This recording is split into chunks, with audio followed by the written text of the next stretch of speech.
বাংলাদেশের বিদেশে অবস্থিত মিশন, দূতাবাস এবং হাই কমিশনগুলো থেকে নাকি বর্তমান রাষ্ট্রপতি মোহাম্মদ শাহাবুদ্দিনের ছবি নামিয়ে ফেলার নির্দেশ দেওয়া হয়েছে।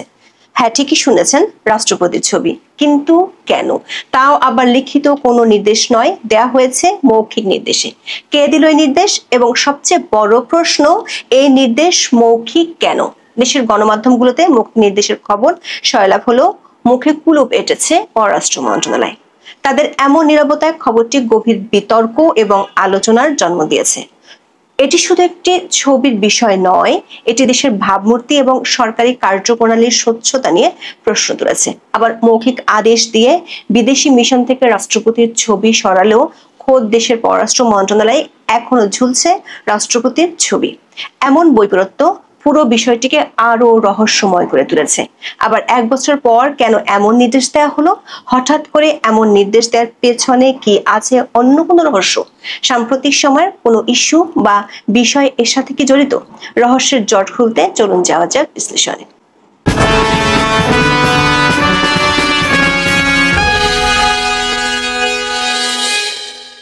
বাংলাদেশের অনেকগুলো গণমাধ্যমের খবর হলো, বিদেশে বাংলাদেশের সব কূটনৈতিক মিশন, দূতাবাস, হাই কমিশন, কনসুলেট, কূটনীতিকদের অফিস ও বাসভবন থেকে রাষ্ট্রপতি মোহাম্মদ শাহাবুদ্দিনের ছবি সরানোর মৌখিক নির্দেশনা দিয়েছে পররাষ্ট্র মন্ত্রণালয়। দৈনিক সমকালের খবরে বলা হয়েছে, বিষয়টি নিশ্চিত করেছে পররাষ্ট্র মন্ত্রণালয়ের সূত্র।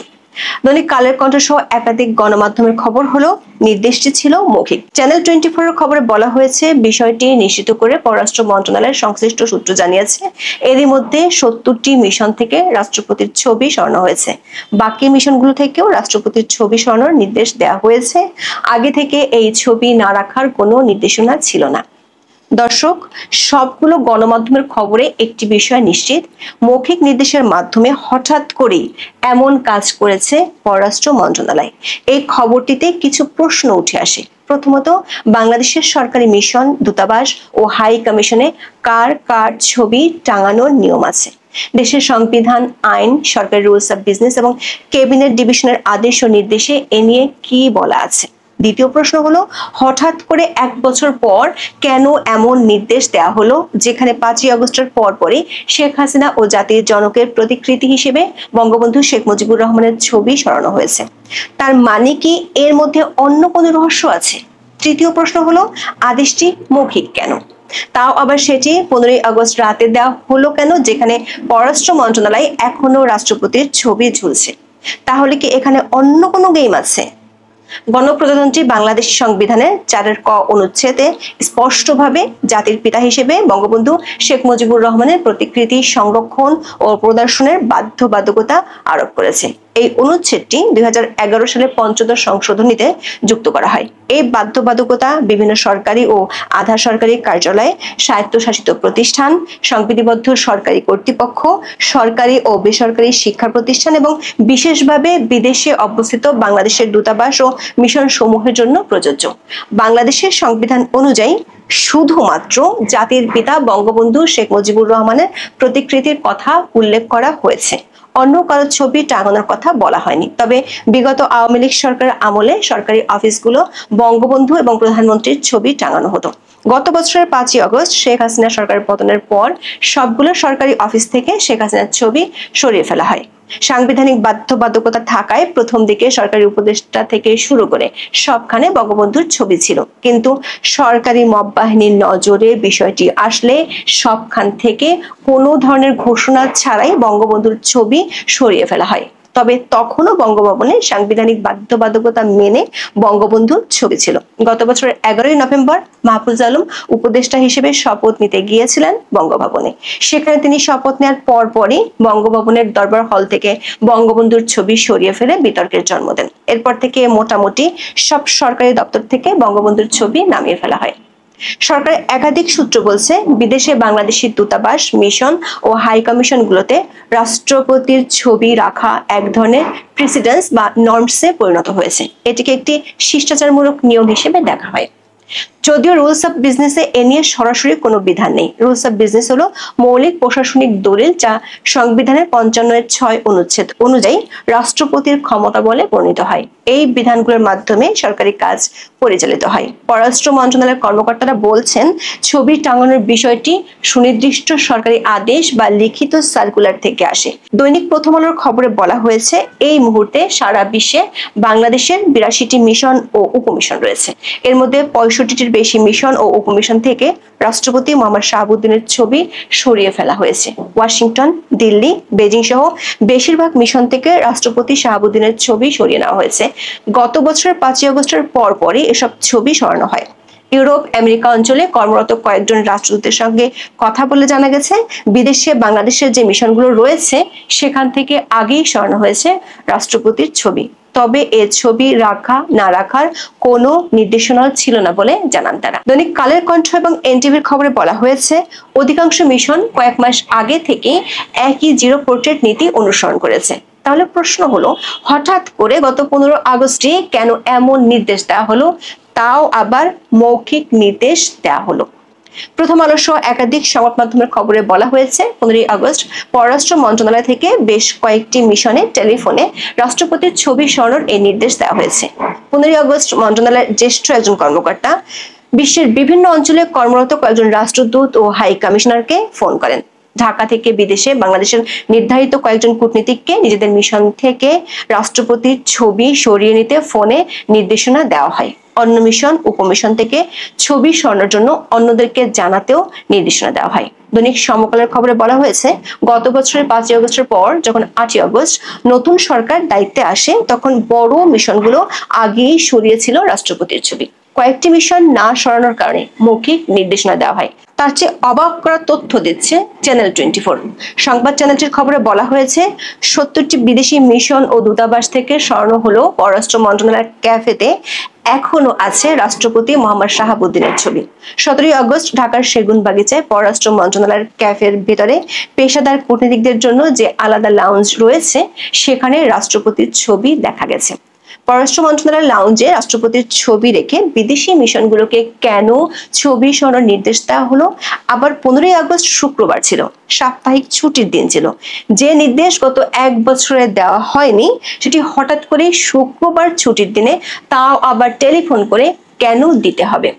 এমনকি পরিবেশ উপদেষ্টা সৈয়দা রেজওয়ানা হাসান সাংবাদিকদের বলেছেন, রাষ্ট্রপতির ছবি সরানোর কোনো লিখিত নির্দেশ নেই। এ নিয়ে উপদেষ্টা পরিষদেও আলোচনা হয়নি। দর্শক, সর্ষের মধ্যে যেমন ভূত থাকে, তেমনি 15ই আগস্টের মধ্যে লুকিয়ে আছে রহস্য।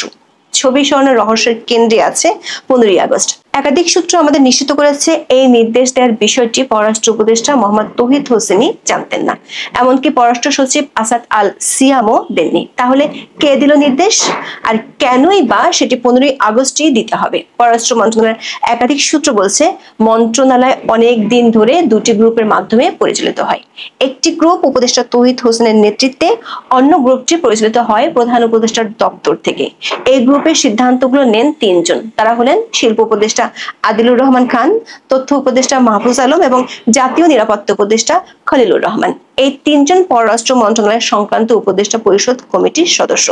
পররাষ্ট্র মন্ত্রণালয়ের একাধিক সূত্র নিশ্চিত করেছে, রাষ্ট্রপতির ছবি সরানোর মৌখিক নির্দেশটি মূলত দ্বিতীয় গ্রুপ মানে প্রধান উপদেষ্টার দপ্তর থেকেই গিয়েছে। প্রশ্ন হলো, কেন? সূত্রগুলো বলছে, 15ই আগস্টে বঙ্গবন্ধুর শাহাদাত বার্ষিকী ছিল। সরকার আগে থেকে ঘোষণা দিয়েছিল এবারের 15ই আগস্টকে ঘিরে কোনো কর্মসূচি পালন করতে দেয়া হবে না। প্রেস সচিবের নির্দেশনায় পুলিশ কাজও করেছিল, পাশে পেয়েছিল বিএনপিকেও, কিন্তু তাতে ফল হয়েছে উল্টো। দেখা গেছে রিকশা চালক থেকে শুরু করে দম্পতি, বৃদ্ধ অনেকেই সরকার ও বিএনপির বাধা উপেক্ষা করে শোক ও শ্রদ্ধা জানাতে গেছেন।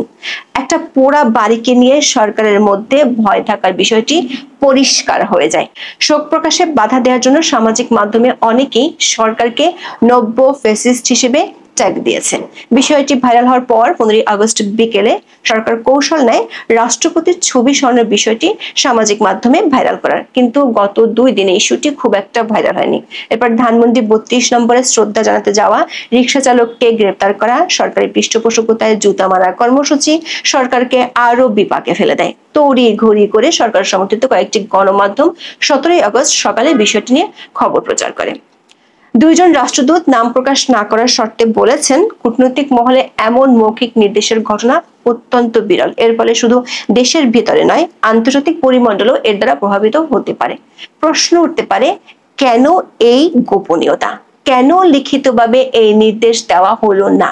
পররাষ্ট্র মন্ত্রণালয়ের সূত্রগুলো বলছে, যেহেতু প্রধান উপদেষ্টার দপ্তরের প্রভাবশালী গ্রুপটি থেকে এমন নির্দেশ এসেছে, তাই এ নিয়ে কোনো লিখিত নির্দেশ তারা দিতে পারেনি। লিখিত নির্দেশ দিতে হলে বিষয়টি পররাষ্ট্র উপদেষ্টা এবং পররাষ্ট্র সচিবের নজরে আনতে হতো। আবার যেহেতু সরকার সমর্থিত একটি গ্রুপ বেশ কয়েকবার রাষ্ট্রপতির পদত্যাগ দাবি করেছিল, সে কারণে অনেকেই এ নিয়ে দুইয়ে দুইয়ে চার মেলাচ্ছেন। কেউ কেউ আশঙ্কা করছেন, আগেরবার ব্যর্থ হলো, এবার বোধহয় অধ্যাপক ইউনূসের সরকার রাষ্ট্রপতি মোহাম্মদ শাহাবুদ্দিনকে সরাতে পারবেন। মানবজমিন পত্রিকার খবরে সেই ইঙ্গিত দেওয়া হয়েছে। এই ট্যাবলয়েড দৈনিকটি বলছে, আপাতত সরকারি অফিস ও বিদেশস্থ বাংলাদেশ মিশনে কোনো ছবি থাকবে না রাষ্ট্রপতির। প্রেসিডেন্ট শাহাবুদ্দিনের ছবি নামানো প্রায় সমাপ্ত হয়েছে। বলা হচ্ছে, সরকার প্রধানের ছবি যেখানে নেই সেখানে প্রেসিডেন্টের ছবি থাকার দরকার কি? তবে কোনো লিখিত আদেশ নাই। টেলিফোনে বলা হচ্ছে ছবি নামিয়ে ফেলতে।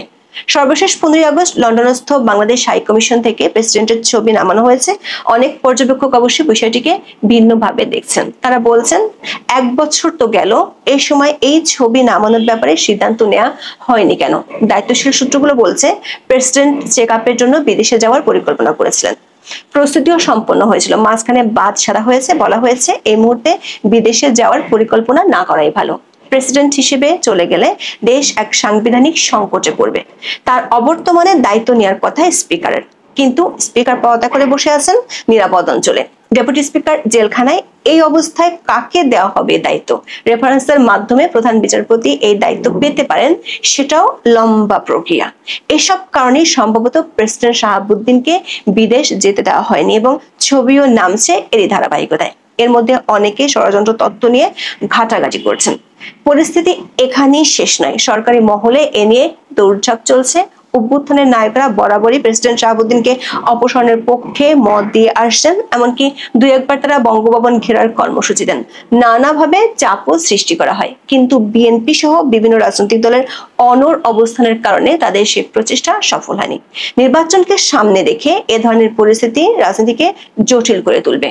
ঘোলা পানিতে মাছ শিকারের চেষ্টাও প্রবল সদরে অন্তরে। অপ্রত্যাশিত কিছু ঘটনা ঘটে যেতে পারে। তবে চ্যানেল 24 এর খবর বলছে, এ ধরনের আশঙ্কা একেবারেই অমূলক। সরকার একাধিক সূত্র বলছে, 15 আগস্ট নিয়ে সরকার ইমেজের অবস্থা কেরোসিন প্রায়।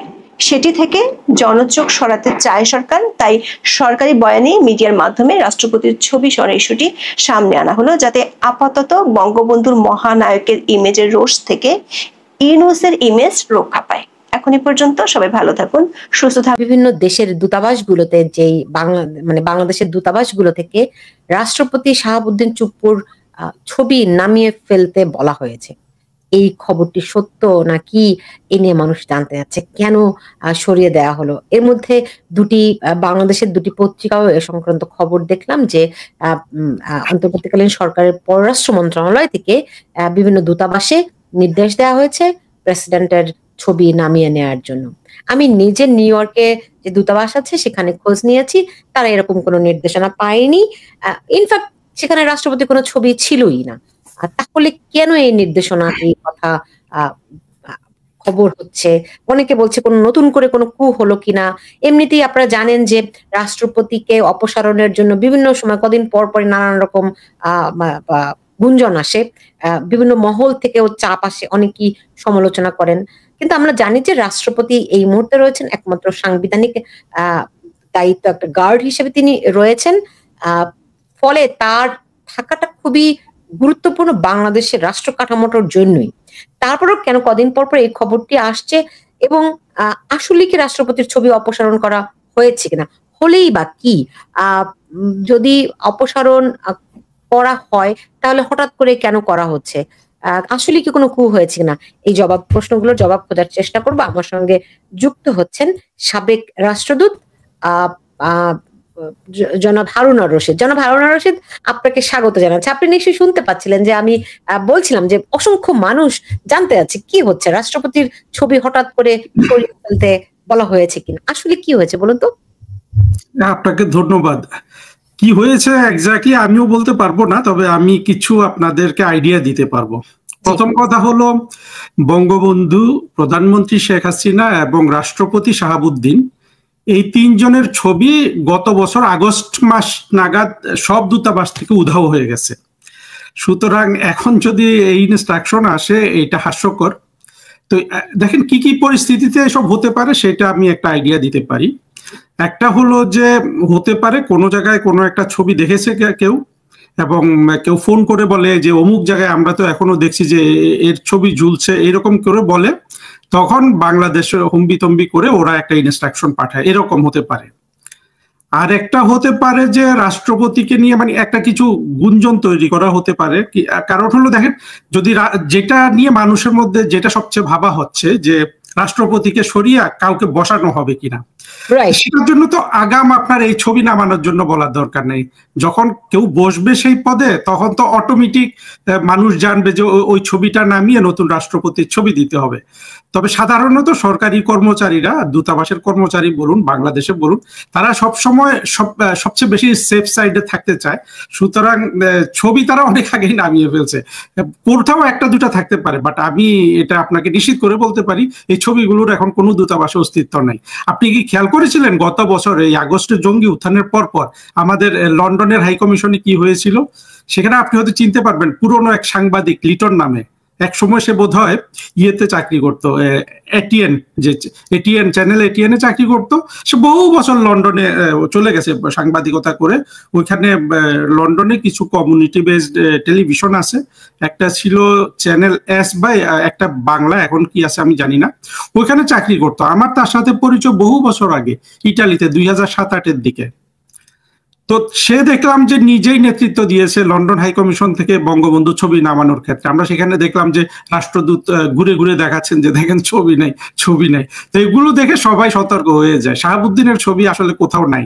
এখন এই প্রেক্ষাপটে এটা দেওয়ার কি মানে আছে, কেন, এটা বুঝতেই পারেন। হয় একটা এইটা কিন্তু আজকে হয়েছে তা কিন্তু না, গতকাল থেকে আমি বললাম তো, একদম অসংখ্য মানুষ আমার কাছে জানতে যাচ্ছে, এবং আজকে বিভিন্ন পত্রিকায়ও কিন্তু আমি অন্তত 2টি পত্রিকায় এই খবরটি দেখেছি আজকে। আমিও দেখেছি। তবে আমার কাছে ব্যাপারটা একেবারে সিগনিফিক্যান্ট কিছু মনে হয় না। আর প্রথম কথা হলো যে, আচ্ছা, ছবির বিষয়ে আরো কিছু জিনিস আপনাকে বলি। দেখেন, আমরা খুব ছবিতে স্পর্শকাতর হয়ে যায়, কিন্তু আমরা যেভাবে ওই যে যারা অফিস প্রধান, মনে করেন একজন রাষ্ট্রদূত, খুব বিচ্ছিরি ভাবে 3টা বড় বড় ছবি লাগানো হয়, এটা আপনি পৃথিবীর কোথাও দেখবেন না। কোনো দূতাবাসে এই অদ্ভুত জিনিস নাই। দেখতে খুবই দৃষ্টিকটু। মনে করেন আপনি অন্য দেশে, আমরা ইন্ডিয়ান হাই কমিশনে গেলে আপনি দেখবেন সুন্দর করে একটা ছোট গান্ধীর ফটো ওরা ইয়ে করে। আর মরক্কোতে দেখলাম যে ওরা সব সময় রাজার ছবিটা অনেক বড় করে বাঁধায়, একটা ছবি। কিন্তু এই লাইন ধরে 3টা ছবি আমাদের অফিস প্রধানগুলো বসে থাকে। এটার কোনো আসলে হয় কি, জিনিসটা হলো স্পর্শকাতরতা আছে দেখে ওটা রক্ষা করা, কিন্তু একটু শৈল্পিক ভাবে যে লাগানোটা আমার মনে হয় আমাদের সাবকন্টিনেন্টাল কালচার না। সবাই আমেরিকাতে তো প্রেসিডেন্টের ছবি কোথাও থাকে না, আমেরিকার বড় বড় অফিসগুলোতে থাকে। ওরা 3জনের ছবি করে, যে আপনার 3জন হলো প্রেসিডেন্ট, ভাইস প্রেসিডেন্ট, এই আর সেক্রেটারি অফ স্টেট। ওদের ফরেন অফিস সংক্রান্ত যেসব অফিস আদালত বাইরে আছে, ওরা এই 3টা ছবি দূতাবাসগুলোতে বলছেন। জি, এই 3টা ছবি মধ্যে কোথাও থাকে না, না থাকার কথা না। এগুলো হলো আমাদের স্পর্শকাতরতা বেশি, কারণ হলো আমরা কিন্তু কোনো জায়গায় রেসপেক্ট করি না। আপনি দেখবেন পৃথিবীর কোথাও সংসদ সদস্যদের মাননীয় ইত্যাদি ইত্যাদি যোগ করে না। হ্যাঁ, কিন্তু তারা মানুষকে রেসপেক্ট করে, আমরা মানুষকে রেসপেক্ট করি না। আমাদের মাননীয় প্রধানমন্ত্রী, মাননীয় মহামান্য রাষ্ট্রপতি, অর্থাৎ আমাদের দেখাতে হবে। অর্থাৎ থাকলেও তো কথা ছিল, এরপরে তো আরো অনেক মানে বিশেষণ শেষ করতে লাগে 1 মিনিট। জি, সংসদে একজন এমপি তার 2 মিনিট নিয়ে 5 মিনিট সময় দিয়ে 2 মিনিট এইসব অনারিফিক দিয়ে সময়টা নষ্ট করে। এটা হলো আমাদের সমাজের নতুন সমাজ, খুবই ম্যাচিওর, অশিক্ষিত, মননশীলতার অভাব। এগুলো হলো আমাদের আর কি এই ধরনের জিনিস নিয়ে আমাদেরকে এত সেন্সিটিভ করে রেখেছে। এখন দেখুন, মানে সেন্সিটিভিটি তো অনেকগুলো কারণ আছে রাষ্ট্রপতির ছবি অপসারণ নিয়ে। আপনি নিশ্চয়ই শুনেছেন যে এখন কারো এখানে একজন অলরেডি মন্তব্য করেছেন, সুলতানা আপা বেগম জিয়াকে রাষ্ট্রপতি হবেন। হ্যাঁ, এরকম অনেক রকম গুঞ্জন কিন্তু আছে। আপনি নিশ্চয়ই জানেন যে ডক্টর ইউনূস প্রেসিডেন্ট হয়ে যাবেন। হ্যাঁ, একটা অনেক রকম ইকুয়েশনের কথা বলছে। ডক্টর ইউনূস আবার ন্যায়পাল হয়ে যাবেন। অনেক রকম কথাবার্তা কিন্তু চলছে। এখন হতে পারে এগুলো গুজব, হতে পারে কমপ্লিটলি গুঞ্জন, কিন্তু এগুলোর পিছনে তো একটা ব্যাকগ্রাউন্ড থাকে। আপনি জানেন যে রাষ্ট্রযন্ত্র কিভাবে চলে। অনেক সময় বিভিন্ন ইনফরমেশন মার্কেটে দিয়ে দেখা হয় রিপারকেশনটা কি হয়, তাই না?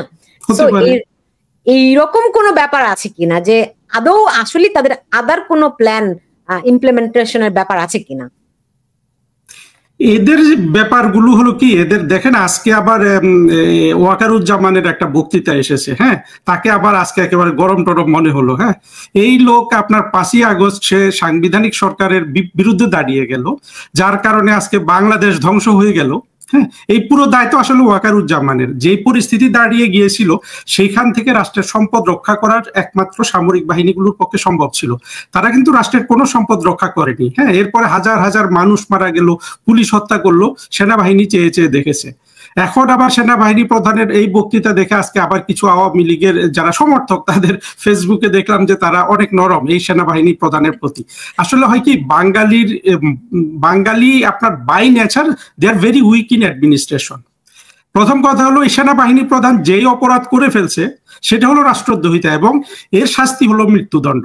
আপনি যদি এই সেনাবাহিনীকে, আপনাকে যদি এখন ক্ষমতায়ও বসায় এবং আপনি তাকে ক্ষমা করে দেন, আপনি একটা খারাপ নজির কিন্তু আপনি উপস্থাপন করবেন।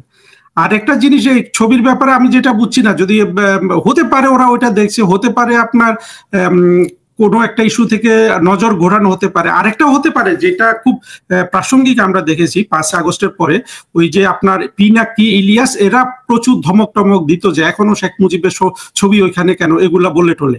হয়তো পিনাকিকে কেউ কোথাও রাষ্ট্রপতি শাহাবুদ্দিনের একটা ছবি দিয়ে আপনার হয়তো একটা ফোন করেছে, পিনাকি ধমক দিয়েছে ঢাকায়, ওরা ওইটা দিতে পারে। এরকম কিছু হতে পারে, সিগনিফিক্যান্ট কিছু হতে পারে। হয় কি, আপনি থ্রি স্টেজেস এর কথা বলছেন? জি জি, বুঝতে পারছি। এখন আজকে দেখলাম তারা খুব সমালোচনা করছে সবকিছু মিলিয়ে, ডক্টর ইউনূসের সমালোচনা করছে। আপনি জানেন যে হাসনাত আব্দুল্লাহ তিনি বলছেন যে ডক্টর ইউনূসের তীব্র ভাষায় সমালোচনা করে বলছেন যে ডক্টর ইউনূস লন্ডনে সিজদা দিয়ে এসেছেন, মানে তারেক রহমানের সঙ্গে বৈঠকের কথা বলেছেন। এদিকে পাটোয়ারি দেখলাম একই কথাই বলছে যে লন্ডনে সিজদা দিয়ে এসেছে এবং তারা এটাতে বিস্মিত। ঘটনা কি? কোথাও কিছু সামথিং কুকিং? যদি ইলেকশন হয়, আপনার ইলেকশন যদি হতে হয়, আর ইউনূসের যে ইলেকশনের আসলে কোনো বৈধতা থাকবে না, কারণ হলো আমরা কিন্তু এখনো আওয়ামী লীগকে পিকচারে দেখছি না। সেই ক্ষেত্রে আপনার যদি এই সমঝোতাগুলো করতে হবে বিএনপির সাথে, আর বিএনপির সাথে সমঝোতা করা মানে হলো বিএনপি ক্ষমতায় চলে আসবে, তখন তো আপনার জামাত, এনসিপি, এরা আসলে জামাত হয়তো সংগঠিতভাবে কিছু পাবে, এনসিপি কে জামাতের সাথে মার্চ করে যেতে হবে। কিন্তু এই হাসনাত আব্দুল্লাহ বা এই ধরনের ছেলেগুলা বা ছেলে মেয়ে যারা আছে, তারা তো অলরেডি যে অপরাধ করেছে এটা থেকে কেউ তাদের ক্ষমা করতে পারবে না। সুতরাং এদের নিরাপত্তা আসলে পৃথিবীর কোথাও নাই। এরা যদি কেউ বাঁচতে চায়, এখনই এদের বাংলাদেশ থেকে পালিয়ে যাওয়া উচিত। কিন্তু ওরা সেটা না করে ওরা দর কষাকষি করছে, কারণ হলো ওদের পেছনে ইউনূস আছে। কিন্তু যখন আপনার ক্ষমতা হাত থেকে সরে যায়, তখন আসলে কেউ কাউকে বাঁচাতে পারে না। আর আপনার অপরাধটা যদি হয় যে এত বড় অপরাধ যেখানে মৃত্যুদণ্ড ছাড়া, এবং দেখেন হাজার হাজার মানুষের রক্ত ওদের গায়ে লেগে আছে, হ্যাঁ, পুলিশ হত্যাকাণ্ডের রক্ত, হ্যাঁ, হয়তো বিএনপির লোকজনই পুলিশ মেরেছে, কিন্তু বেয়াদবি গুলো তো এই হাসনাত আব্দুল্লাহরাই সবচেয়ে বেশি করেছে। বিএনপিরও কিছু লোক করেছে, কিন্তু এরা ন্যাশনালি একটা দেখেন যে পরিমাণ অ্যারোগ্যান্স এখনো এদের আছে, এদের মাথা তো ঠিক থাকার কথা নয়। কারণ হলো প্রত্যেকের জান কিন্তু বের হয়ে যাবে যে কোনো একদিন, আপনার এটা কখন বের হয়ে যাবে ওরাও জানে না। সুতরাং এদের অর্ধেক লোক কিন্তু উন্মাদ হয়ে আছে। আপনার এই ভয়টা ইউনূস সহ যত লোক আছে সবারই কিন্তু এই ভয় থাকাটাই স্বাভাবিক। যদি ভয় না থাকে, আমি বলবো যে এরা স্টুপিড। আপনি দেখেন কিছু কিছু লাল বদর, মানে তথাকথিত সুশীল সমাজ, এরা বড় বড় কথা বলছে। আপনার মনে করেন যে আব্দুল তুষার নামে একটা মোটা ছেলে আছে, সে আপনার এখন খুব ভালো ভালো কথা বলছে, কিন্তু দেখতে হবে এরা জুলাই আগস্টে গত বছর কি করেছিল। যারাই আওয়ামী লীগকে দোষ দিয়ে আওয়ামী লীগের সাথে এই হাসনাত আব্দুল্লাহদের তুলনা করবে, এরা সবাই এখন সুবিধাবাদী, অর্থাৎ এরা দুই দিকে পা রাখছে। কারণ খুবই তাড়াতাড়ি এই এনসিপির সন্ত্রাসীগুলো আপনার পড়বে। তারপরে এরা যারা যারা জুলাই আগস্টে অপরাধ করেছে, অর্থাৎ রাষ্ট্রের বিরুদ্ধে দাঁড়িয়েছে, এই ষড়যন্ত্রের সঙ্গী হয়েছে, আপনার আমেরিকান ডলার খেয়েছে, এদের কিন্তু এই বিপদ ওদের পিছু তাড়া করছে। সেই জন্য অনেকে আগে থেকে আঁচ করতে পেরে আপনার এখন আওয়ামী লীগকে ওদের সাথে মিলাচ্ছে, মানে নানান ভাবে আপনার মানে ওই অপরাধের জায়গা থেকে সরে আসতে চাচ্ছে। কিন্তু আমি মনে করি শুধু নিরীহ জনগণ ছাড়া, নিরীহ জনগণ বলতে সাধারণ মানুষ যাদের তেমন কোনো রাজনৈতিক অ্যালিজায়েন্স নেই, যাদের নিত্যদিনের জীবন যাপন হলো, যাদের সবচেয়ে বড় সমস্যা, এরা ছাড়া যারা সুবিধাভোগী শ্রেণী আছে, যারা একেবারে স্পষ্টভাবে আমেরিকান ডলার খেয়েছে, এই লোকগুলাকে কোনোভাবেই আপনার ক্ষমা করার সুযোগ নাই। কারণ এদেরকে কিছু শাস্তি যদি না দেয়া হয়, বাংলাদেশ রাষ্ট্রের উপর যে আঘাত এসেছে 5ই আগস্ট, সেই আঘাত আপনি ভবিষ্যতের জন্য বন্ধ করতে পারবেন না। না, এখন ধরেন সেগুলো তো অনেক পরের কথা।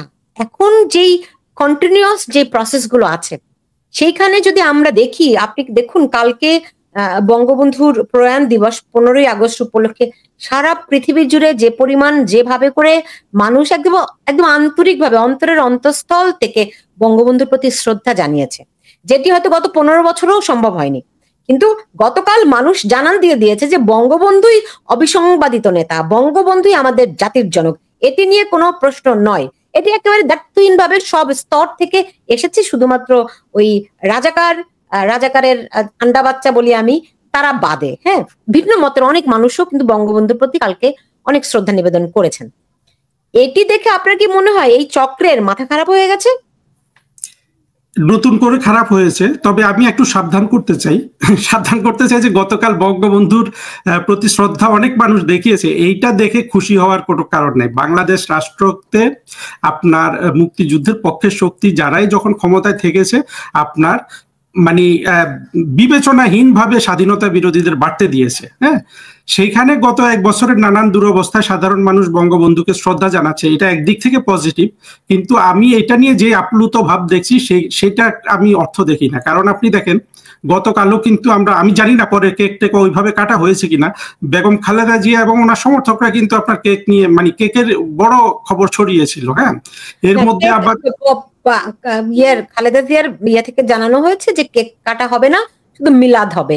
কিন্তু প্রধান উপদেষ্টা ডক্টর ইউনূস তিনি খালেদা জিয়ার জন্য ফুলের তোড়া জন্মদিনের জন্য উপহার পাঠিয়েছিলেন। দেখুন, ওরা কিন্তু কেক নিয়ে অনেক কথা বলছিল, কিন্তু পরে দেখেছে যে মানুষ এটাকে ওইভাবে গ্রহণ করছে না। এটাও আমি পজিটিভ দেখবো যে কাজটা খালেদা জিয়া করেছে। না না না না না, আমার মনে হয় এটা আপনার একটা একটু অন্যরকম ব্যাখ্যা হচ্ছে। কারণ আমি আগের দিন মানে পরশু 14 তারিখই খালেদা জিয়ার অফিস থেকে ঘোষণা দেওয়া হয়েছিল যে কোনো কেক কাটা হবে না, শুধুমাত্র মিলাদ মাহফিল করা হবে। কিন্তু আপনি দেখেন গতকাল 32 নম্বরে বিএনপি তো যা কিছু হেনস্থা, মানুষকে অসম্মান করা, লাঞ্ছিত করা, মারপিট করা, কাউকে প্রবেশ করতে না দেয়া, এগুলি সব বিএনপির লোকেরা করেছে। না, বিএনপির ওটাকে আমি পজিটিভ দেখি। খালেদা জিয়া যদি কেক না কেটে থাকেন, এটা আমি বলবো যে ওনার উনি এখানে একটা প্রজ্ঞার পরিচয় দিয়েছেন, কারণ কোনো মানুষই এটা পছন্দ করে না। আরেকটা হলো যে বেগম খালেদা জিয়ার আসলে অনেকগুলো জন্মদিন আছে, তো মানে কাগজে পত্রে উনি প্রকাশ করেছেন। এখন যদি সত্যিও যদি 15 তারিখ ওনার জন্মদিন হয়, কেউ এটা বিশ্বাস করবে না, তো এটাকে একটা রাজনৈতিক প্রতিহিংসা হিসাবে দেখবে। কিন্তু সেটার সাথে সাথে আওয়ামী লীগ তো বিএনপি তো আবার 32 নাম্বার গিয়ে দখল করলো, তারেক জিয়াকে কি জানালো। তো সব মিলে যেটা হলো, দেখেন বাংলাদেশের এই যে বিএনপি যদি সত্যিকারের আপনার মুক্তিযুদ্ধের পক্ষের শক্তি হিসাবে থাকতো, তাহলে বাংলাদেশ কিন্তু তারা 21শে আগস্ট করতো না, এবং তারা আপনার 2006-এ হ্যাঁ সঠিকভাবে 2001-এ শেখ হাসিনা যেভাবে আপনার ক্ষমতা ছেড়েছিলেন, ঠিক সেইভাবে তারা 2006 ক্ষমতা ছাড়তো, তাহলে কিন্তু বাংলাদেশের এই গত যা হয়েছে এর মধ্যে এগুলো হওয়ার সুযোগ ছিল না। কিন্তু এই কাজগুলো তো শুরু করেছে বিএনপি। আপনি 2006-08-এ তারা ইলেকশন ম্যানিপুলেশনের চেষ্টা করেছে, যার ধারাবাহিকতা আমরা অনেক কিছু জানি। এবং 21শে আগস্ট, তারপরে আপনার অনেক ধরনের মানে এখান থেকে যদি বিএনপি সত্যি বেরিয়ে আসতে পারে, এইটা বাংলাদেশের জন্য ভালো হবে। কিন্তু বাংলাদেশের জন্য ভালো হতে হলে বিএনপিকেও একটা গণতান্ত্রিক শক্তি হিসাবে আপনার এই যে মানে সকল মানুষের প্রতি শ্রদ্ধা, তাদের উপর জঙ্গি এবং মৌলবাদী এবং স্বাধীনতা বিরোধীদের যে প্রভাব আমরা দেখি, সেখান থেকে তাদের বের হয়ে আসতে হবে। জি, আমি শেষ করব, খুব ছোট্ট করে আয়োজনটি করেছিলাম। ওই রাষ্ট্রপতির প্রসঙ্গে ফিরে আসি। আপনি জানেন যে আমেরিকান যেই বাংলাদেশের যেই আমেরিকান মানে চার্জ দ্য অ্যাফেয়ার্স রয়েছেন, তিনি প্রধান বিচারপতির সঙ্গে একটি নজিরবিহীন ভাবে একটি বৈঠক করেছেন। বিভিন্ন জায়গায় খবর এসেছে যে প্রধান বিচারপতি আমেরিকান এম্বাসিতে গিয়েছেন, আবার বিভিন্ন জায়গায় বলছে যে না, আমেরিকা চার্জ দ্য অ্যাফেয়ার্স তিনি প্রধান বিচারপতির সঙ্গে দেখা করতে গেছেন, হোয়াট এভার, মূল কথা হচ্ছে তাদের একটি বৈঠক হয়েছে। এমনকি এরকমও শোনা যাচ্ছে ওই বৈঠকে কি হয়েছে কেউ তো জানে না, কিন্তু বিভিন্ন জায়গা থেকে খবর পাচ্ছি যে প্রধান বিচারপতিকে রাষ্ট্রপতির দায়িত্ব নেয়ার প্রস্তাব দেওয়া হয়েছে। আপনি সিগনিফিকেন্স গুলি দেখুন যে এরকম একটি প্রস্তাব দেওয়া হয়েছে কি হয় না আমি নিশ্চিত নই, কিন্তু এরকম একটা বৈঠক তো হয়েছে। সেই বৈঠক তো তারা শুধুমাত্র কেমন আছেন ভালো আছি এই তো আলোচনা নয়, নিশ্চয়ই কোনো সিরিয়াস আলাপ আলোচনাই হয়েছে। কিন্তু খবরটি হচ্ছে যে তাকে রাষ্ট্রপতি হওয়ার জন্য প্রস্তাব দেওয়া হয়েছে। ফলে যেই গুঞ্জন আমরা দেখি এখন যে রাষ্ট্রপতির ছবি অপসারণ করা হয়েছে, এগুলির মধ্যে কোনো যোগসূত্র দেখছেন কিনা? থাকতে পারে এবং আমরা তো শুনেছি যে তাকে আগেও একবার বলা হয়েছিল যে প্রধান বিচারপতি তাকে রাষ্ট্রপতির পদ নেওয়ার জন্য, এবং উনি সেটা প্রত্যাখ্যান করেছেন। এবং এই প্রধান বিচারপতির অনেক মানে সে অনেক বিজ্ঞ ব্যক্তি বলে বিভিন্ন জায়গায় আমি শুনেছি। যদি সত্যিকারের আপনার ন্যূনতম বিজ্ঞতা থাকে কেউ তো এই পদে যাবে না, একমাত্র আপনার শফিক বা জামাতি ইসলাম। এখন আপনার কোনো উপদেষ্টা যদি হয়, কোনো যদি আপনার হয়, এরা অত্যন্ত মানে আমি বলবো যে তাদের কোনো প্রজ্ঞা বলতে কিছু নেই এবং নিজের নিরাপত্তা বলতে কিছু নেই। কারণ আমেরিকায় যে কোনো বিপদে তারা প্লেন উড়িয়ে চলে যায়। হ্যাঁ, এই লোকগুলা বিপদে পড়বে। তবে যে কোনো ধরনের আপনার প্রজ্ঞাবান বা বিচার বিবেচনা বোধ মানুষ থেকে রাষ্ট্রপতিও এরা পাবে না, এরা কোনো নতুন উপদেষ্টাও পাবে না। ইউনুসকেই ঘুরে ফিরে যারা আছে এদেরকেই করতে হবে, কারণ তারা তো অলরেডি বিপদে পড়ে গেছে। বিপদ বলতে আমি বলছি তারা আপনার এমন একটা অপরাধ করে ফেলেছে যেটার শাস্তি হলো মৃত্যুদণ্ড। এইটা তো একটা বড় বিপদ। আপনি হয়তো বলতে পারেন যে এগুলো অনেক পরের, কিন্তু কত পরের আমিও জানি, কিন্তু কথা হলো যে এই জিনিসটা ওদেরকে যতদিন ওরা বেঁচে থাকবে ততদিন তারা করবে। আর আপনি একটা কথা বলেছিলেন ওই জিনিসটা মানে আসলে আমার ওইটা একটা যে দেখেন ইউনুস কিন্তু আবার প্রধানমন্ত্রী খালেদা জিয়াকে আপনার জানাইলো জন্মদিনের শুভেচ্ছা এবং বঙ্গবন্ধু নিয়ে কিছু বলে নাই। এটি কিন্তু ইউনুসের নতুন করে আর পরিচয় পাওয়ার কিছু নেই। অর্থাৎ ইউনুস যে কি জিনিস সেটা আমরা জানি এবং ইউনুস প্রতি পদক্ষেপে সেটার আপনার সে প্রমাণ দিচ্ছে। তো আমি যেটা বুঝি আর কি, এদের সবার ভবিষ্যৎ অত্যন্ত খারাপ। এবং শোনা যায় যে আমেরিকাও নাকি এখন হয়ে গেছে। মানে আসলে তো আমি আপনাকে আগেও বলেছিলাম যে মার্কিন যুক্তরাষ্ট্র ইউনুস যেভাবে রাষ্ট্র দখল করেছে বা যেভাবে চালাচ্ছে এই পদ্ধতিটা তাদের পছন্দ করার কোনো কারণ নেই। কারণ মার্কিন যুক্তরাষ্ট্রেরও একটা পাবলিক ফেস আছে, সেই ফেসটাকেও কিন্তু ইউনুস অপমান করেছে। সুতরাং আপনি কসমেটিক কিছু দেখানোর জন্য হলেও মার্কিন যুক্তরাষ্ট্রকে অন্তত ধমক টমক দিতে হচ্ছে ইউনুস বাহিনীকে, সেটা মোটামুটি নিশ্চিত করে বলা যায়। কিন্তু এরই মধ্যে আমরা শুনি যে আমেরিকার সঙ্গে যেই বাণিজ্য চুক্তিটা, একটা তো চুক্তি হয়েছে, রাইট? আপনি কি আমাদেরকে একটু ধারণা দিতে পারেন সেই চুক্তিতে এক্স্যাক্টলি কি কি হয়েছে? কারণ আমরা বিভিন্ন জায়গা থেকে খবর পাচ্ছি যে চট্টগ্রাম বন্দর তাদেরকে দিয়ে দেওয়া হয়েছে, আরো বেশ কিছু জিনিস তাদের সঙ্গে চুক্তিবদ্ধ করেছে। এমনকি আমার কাছে যেটি খুবই গুরুতর লাগে, যেটি নিয়ে আমি বাংলাদেশে থাকতে কাজ করেছিলাম, সেটি হচ্ছে যে বিভিন্ন বীজ মানে সিড, মানে কৃষি পণ্যের যে বীজ, সেই বীজ আমরা আমেরিকা থেকে বাংলাদেশ আমদানি করবে, রাইট? এবং সেই বীজগুলো কিন্তু পুনরুৎপাদন হবে না, মানে ওই বীজগুলো আপনার কি বলে এটাকে, একটা হরমোন কাইন্ড অফ থিং, যেটা দিয়ে আপনি নতুন করে গাছ হবে না, যেগুলোর প্রোডাক্টিভিটি নাই, বুঝতে পেরেছেন? সেরকম বীজ আমদানি, মানে একটা সময়ে গিয়ে আমাদের যেমন কৃষকরা নিজেদের শস্য ফলিয়ে ওখান থেকে আবার বীজ সংগ্রহ করে রাখে পরের মৌসুমের জন্য, তো আমেরিকার সঙ্গে এমন একটি চুক্তি হয়েছে যে বাংলাদেশ আমেরিকা থেকে এই শস্য বীজগুলো তারা আমদানি করবে আমেরিকা থেকে, যেই শস্যের পুনরুৎপাদন নাই। কিন্তু এই চুক্তিটা কি বের হয়েছে? তারা যে চুক্তি করেছে না, তারা তো এটা তো গোপনীয় চুক্তি, আপনি জানেন।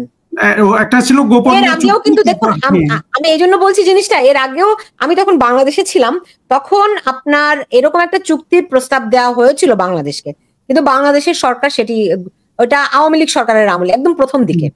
জি, চুক্তি যেহেতু বের হয় নাই কাজে আমি আইডিয়ার উপর বলতে পারছি না। তো আমি যেটা বলতে পারি সেটা হলো যে আপনার এই ইউনুস তার নিরাপত্তা ছাড়া কিছু কিন্তু দেখছে না, এবং এই চুক্তিতে বাংলাদেশের পোশাক খাত তারপরেও চ্যালেঞ্জের মধ্যেই পড়বে। এখন কি 20% বলছে, তো আপনার 20% নিয়েও বাংলাদেশের পোশাক খাত চ্যালেঞ্জের মুখে পড়বে। কারণ হলো অভ্যন্তরীণ বিনিয়োগ নাই, আপনার নানানভাবে আমদানি বন্ধ, এর মধ্যে অনেক শ্রমিক বেকার হয়ে গেছে। এর মধ্যে আপনার যদি 1%ও বাড়ে, আগে তো অনেক কম ছিল, তো সেইটার থেকে এটা এমন কিছু না। প্রথম কথা হলো যে ইউনুসের মতো যারা সরকার চালায় এদেরকে আপনার একমাত্র মার্কিন যুক্তরাষ্ট্র ওর সাথে একটা চুক্তি করেছে বা এক ধরনের দিছে, কারণ হলো এরা মার্কিন যুক্তরাষ্ট্রের হয়েই বাংলাদেশ দখল করে আছে।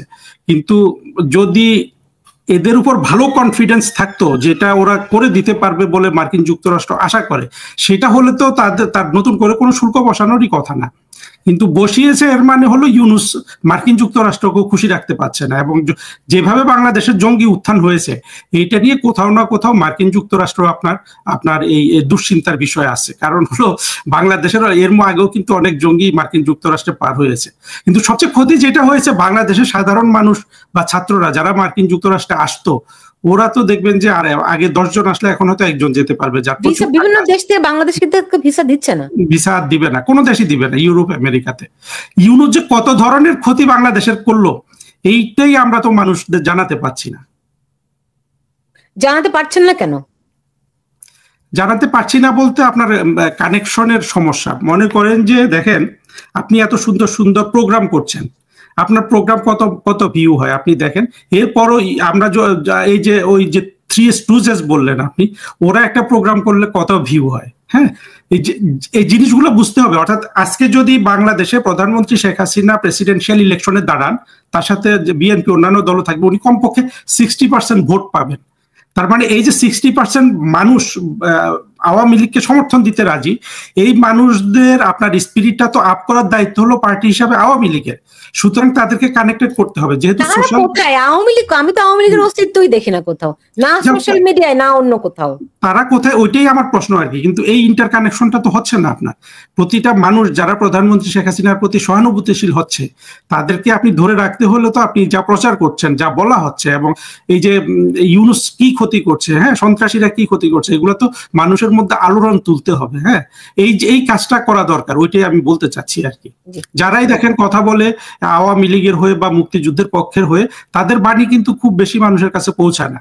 কিন্তু উল্টা দিকে সন্ত্রাসীদের বাণী কিন্তু দেখেন, আপনি হাসনাত আব্দুল্লাহ একটা পোস্ট ফেসবুকে দিলে, আপনি মানে বা এখন মুক্তিযুদ্ধের পক্ষে একজন খুব যার ভিডিও বলুন, ফেসবুক বেশি চলে বলুন, তার যতটা ভিউ হয়, ওদের শুধু ততটা রিয়াকশন হয়, লাইক, লাভ, একটাতে 40-50 হাজার পর্যন্ত ভিউ হয়।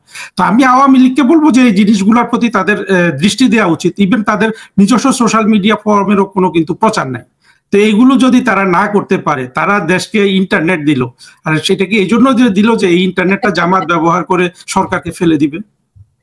আওয়ামী লীগ অনেক আনস্মার্ট, এত আনস্মার্ট হবে এটা আমি ভাবি নাই। মানে আমি যাই না, এটা হলো যে আমার মনে হয় কনসেন্ট্রেশনটা তাদের জায়গা মতো নাই। এটা এমন কোনো কঠিন কাজ না, আপনার একেবারেই কঠিন কাজ না। এগুলাই যদি কঠিন হয়, তাহলে তো আর রাষ্ট্র শাসন করার মানে সাদা আহ্লাদ হওয়া উচিত না। আমি শুনছিলাম যে আওয়ামী লীগের যে পেজ আছে, সেখানেও যদি এটা কেউ লাইভ করে, তারই ভিউ নাকি 5-7 হাজার হয়। আপনি শুনেছেন নাকি? মানে আওয়ামী লীগের যে ফেসবুক, জি, মাঝে মধ্যে তো যেটা আমার সবচেয়ে খারাপ লাগে, প্রধানমন্ত্রী শেখ হাসিনা লাইভ করছে, 55-57 জন মানুষ শুনছে। এটা তো অন্তত আপনার মেজর ডালিম যখন করে তখন এত মানুষ শুনে কেন? তাহলে আওয়ামী লীগকে কানেকশন গুলা তৈরি করতে হবে না, যে প্রধানমন্ত্রী শেখ হাসিনা যখন বক্তৃতা দিবেন কমপক্ষে 5 লাখ লোক শুনবে। সেই কাজগুলো হচ্ছে না এখন। সেই কাজগুলো তারা কি আদৌ কোনো কাজ করছে বলে আপনার মনে হয়? আমি জানি না, কারণ আমি আইসোলেটেড থাকি, আমার সাথে তাদের কোনো ওইভাবে পরিচয় নাই বা সম্পর্কও নাই, বা আমিও তাদের ওটা না। কিন্তু তাদের অ্যাক্টিভিটিস গুলো তো আমি ফলো করি, এবং আমি এটাও বিশ্বাস করি যে বাংলাদেশের যে অবস্থা, এখান থেকে বাংলাদেশ থেকে তুলে আনার জন্য শুধু প্রধানমন্ত্রী শেখ হাসিনা আছেন, আর কেউ নাই। সুতরাং শেখ হাসিনার যারা রাজনৈতিক কর্মী, তাদেরকে সোশ্যাল মিডিয়াতে অনেক বেশি অ্যাক্টিভ হতে হবে। অর্থাৎ অ্যাক্টিভ কিছু আছে, যারা আছে খুবই, তারা জীবন প্রাণ দিচ্ছে, কিন্তু এটা অর্গানাইজড ওয়েতে কোনো একটা কেন্দ্রীয় জায়গা থেকে এটা স্প্রেড করার যেসব পলিসিগুলো নেওয়া দরকার, সেটার উপস্থিতিটা নাই। যাই হোক, তাদের সিদ্ধান্ত নিশ্চয়ই তারা নিবে, তারা বুঝবে। আমি শেষ করব, শেষ প্রশ্নটা আপনাকে করছি। যদি মনে করেন কোনো কারণে রাষ্ট্রপতিকে অপসারণ করা হয়, হোয়াট ইজ নেক্সট? এটার রাষ্ট্রপতিকে অপসারণ করলে আরেকজনকে রাষ্ট্রপতি হিসেবে বসিয়ে দিবে। আপনার সুপ্রিম কোর্ট থেকে কোনো একটা কাগজ এনে বলবে যে এই রুলে, ওই সংবিধানের ওই ধারায় এটা আমরা করেছি। প্রথম কথা হলো, এগুলো সব দেখেন, 5 আগস্ট থেকে বাংলাদেশে কিন্তু সাংবিধানিক কোনো আইন কানুনের বালাই নেই, যতই যা বলুক। এখন ওরা যা ইচ্ছা তা করে যাচ্ছে, কিন্তু কথা হলো যে রাষ্ট্রের যে কাজগুলা, সেগুলা তো তারা করতে পারছে না। সুতরাং একজনকে, তবে আমার মনে হয় এটা এরা করবে না। কারণ হলো, এতে ওরা কি মানে একমাত্র ইউনূসকে বা খালেদা জিয়াকে যদি বসাতে পারে, বাট চুপ্পু যিনি শাহাবুদ্দিন, ওনাকে ওরা ফেলবে কেন? সে তো কিছু করছে না, সে তো আপনার চুপ মেরে বসে আছে। সে তো এক ধরনের গৃহবন্দী বা নজরবন্দী। হ্যাঁ, এখানে নেক্সট বলতে কিছু নাই, নেক্সট ওরা যাই করে, কিন্তু ইলেকশন এবং এগুলো বিএনপির এজেন্ডা এবং ওদের মাথায় কি ঘুরছে ওটা আসলে আপনার করা মুশকিল, মানে প্রেডিক্ট করা মুশকিল। আর আমি সাধারণত অ্যাডভান্স কিছু প্রেডিক্ট করি না, যেটা আমার অ্যান্টেনায় ধরা পড়ে না। আমরা যেটা বুঝতে পারছি মানে এনসিপি এবং অন্যান্য যে দলগুলো রয়েছে ছাত্রদের, তারা ছাত্র মানে কি এই জঙ্গিদের আর কি, তারা চায় না নির্বাচনটি হোক। তো এখন ডক্টর ইউনূস আমরা বুঝতে পারছি তিনি বিএনপির দিকে দারুণ ভাবে মানে ঘেঁষে গেছেন, তিনি জামাতের পক্ষ ত্যাগ করে বলা যেতে পারে বিএনপির দিকে চলে গেছেন।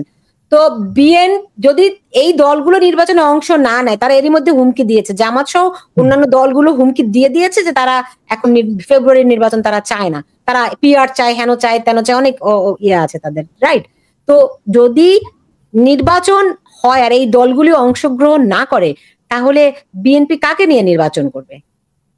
বিশাল চ্যালেঞ্জের মুখে পড়বে। কিন্তু আমার কথা হলো, এদেরকে নিয়েও নির্বাচন করলো, সেই নির্বাচন কোথাও বৈধতা পাবে না যতক্ষণ না আপনার বাংলাদেশের সবচেয়ে বড় রাজনৈতিক দল এবং প্রধানমন্ত্রী শেখ হাসিনার এখন যে সাপোর্ট, এই লোকগুলোকে আপনার নির্বাচনের অংশ না করলে এই নির্বাচনের কোনো ভ্যালু থাকবে না। আপনি দেখবেন 1 বছর 2 বছর পরে সব আবার উল্টোপাল্টা হয়ে যাবে। তবে ইউনূসের এক্সিস্টেন্সিয়াল প্রবলেম হয়ে গেছে। ইউনূস নিশ্চয়ই বিএনপির সাথে দর কষাকষি করবে সে রাষ্ট্রপতি হওয়ার জন্য, অথবা এমন কোনো একটা পোস্টে যাওয়ার জন্য যাতে তার যে আপনার নিরাপত্তা নিয়ে যে ভ্যাকুয়ামটা সৃষ্টি হবে সেটা পূরণের ইউনূস চেষ্টা করবে। কিন্তু আলটিমেটলি যদি বিএনপিকে ক্ষমতায় বসানোর প্ল্যানে নির্বাচন করে। আসসালামু আলাইকুম প্রিয় দর্শক, দেশ কিংবা দেশের বাইরে যেখান থেকে বসে ভিডিওটি দেখছেন সবাইকে অনেক অনেক ধন্যবাদ এবং ভালোবাসা জানাচ্ছি। প্রিয় দর্শক, আশা করি পুরো ভিডিওটি দেখেছেন এবং বুঝতে পেরেছেন বর্তমান বাংলাদেশের যে পরিস্থিতি, সেই পরিস্থিতি নিয়ে আলোচনা করা হয়েছে। বর্তমান বাংলাদেশের যে অবস্থা, সেই অবস্থা নিয়ে আলোচনা করা হয়েছে। রাষ্ট্রপতি শাহাবুদ্দিন চুপ্পু, তাকে আসলে বিদায় করার জন্য সরকার সকল ধরনের ব্যবস্থা গ্রহণ করেছে। যে কোনো সময় চলে যেতে হবে রাষ্ট্রপতি শাহাবুদ্দিন চুপ্পুকে, এবং বাংলাদেশের বিভিন্ন দূতাবাস থেকে ইতিমধ্যে সরিয়ে ফেলা হয়েছে রাষ্ট্রপতি শাহাবুদ্দিন চুপ্পুর যে ছবিগুলো সরিয়ে ফেলা হয়েছে। সরকার পতন হয়েছে গত মাসে 5 আগস্টে, 1 বছর পার হয়েছে। 1 বছর রাষ্ট্রপতি শাহাবুদ্দিন তার ক্ষমতায় ছিল এবং শেখ হাসিনাকে তিনি অনেক ভালোবাসতেন, সম্মান করতেন, শেখ হাসিনার আনুগত্য ছিলেন। শেখ হাসিনা তাকে নিজেই রাষ্ট্রপতি তৈরি করেছিল।